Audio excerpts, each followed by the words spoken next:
গতকালকে হাটপাড়া গ্রামে একটা ঝামেলা হয়েছিল, পারিবারিক ওদের মধ্যে একটা বিবাদ চলছিল দীর্ঘদিন ধরে। সেই বিবাদের জেরে একটা ঝামেলা হয় এবং সেই ঝামেলার বেসিসে তিনজনকে কাদি কোর্টে ফরওয়ার্ড করা হয়, আজান শেখ, আরিফ শেখ, আনারুল রহমানকে। এবং সেখানে পুলিশ 7 দিনের পিসি প্রেয়ার করেছিল। আমরা সমস্ত হিয়ারিং টিয়ারিং করার পরে কোর্ট 4 দিনের পিসি প্রেয়ার অ্যালাউ করেছেন এবং 26 তারিখে ওদেরকে কোর্টে পাঠানোর জন্য আদেশ দিয়েছে।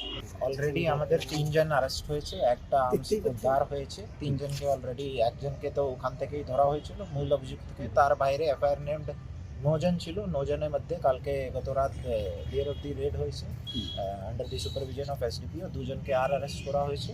তো আপাতত 3 জন অ্যারেস্টেড আছে, আর একজন যিনি এফআইআর নেমড আছেন তিনি ট্রিটমেন্টে আছেন হসপিটালে, ঠিক আছে।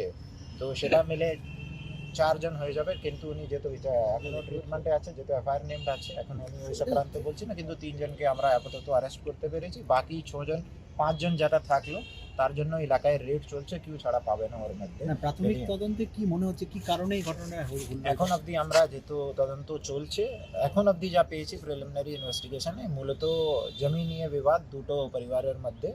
তো সে পুরানোই ল্যান্ড ডিসপিউট ছিল, সেটা নিয়ে ইনসিডেন্টটা হয়েছে।